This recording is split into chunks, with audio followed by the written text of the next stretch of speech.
Hi అండి. ఈరోజు వీడియోలో ట్రెడిషనల్ స్వీట్ రెసిపీ చక్కెర పొంగలి.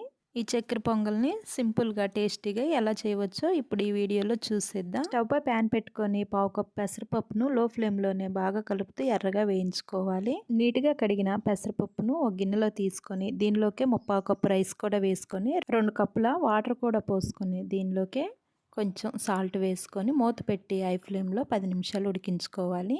ఈ విధంగా ఉడికించుకున్న రైస్‌ను పక్కనుంచుకొని ఇప్పుడు మరొక ప్యాన్ పెట్టుకొని దీనిలోకి అరకప్పు బెల్లం, అరకప్పు షుగర్ కూడా వేసుకొని పావు కప్పు వాటర్ పోసుకొని దీన్ని బాగా కలుపుతూ లైట్‌గా తేగపాకం వచ్చే వరకు ఉడికించుకోవాలి. ఈ పాకాన్ని మనం ముందే ఉడికించుకున్న రైస్‌లో వడకట్టుకొని తీసుకున్న తర్వాత పాకం అన్నానికి బాగా పట్టేలా లో ఫ్లేమ్‌లోనే 10 నిమిషాలు ఉడికించుకోవాలి. ఇలా ఉడుకుతున్నప్పుడే దీనిలోకి హాఫ్ టీ స్పూన్ యాలకుల పొడి, 2 టీ స్పూన్ల నెయ్యి కూడా వేసుకొని అంతా కలిసేలా బాగా కలుపుతూ ఈ విధంగా ఉడికించుకున్న తర్వాత స్టవ్ పై ఇప్పుడు మరొక ప్యాన్ పెట్టుకొని దీనిలోకి 2 టీ స్పూన్ల నెయ్యి వేసుకున్న తర్వాత జీడిపప్పు, కొన్ని కిస్మిస్లు కూడా వేసుకొని ఈ విధంగా ఫ్రై చేసుకొని ఉడికించుకున్న రైస్లో కలుపుకోవటమే. అంతేనండి, ఎంతో టేస్టీగా ఉండి చాలా సింపుల్గా చేసుకునే ఈ స్వీట్ పొంగల్ అయితే రెడీ అయింది. మీరు కూడా ఇలా ఒకసారి ట్రై చేసి చూడండి, చాలా బాగా కుదురుతుంది. ఈ వీడియో కనుక మీకు నచ్చినట్లయితే మా ఛానల్ను సబ్స్క్రైబ్ చేసుకోండి, లైక్ చేయండి. Thanks for watching.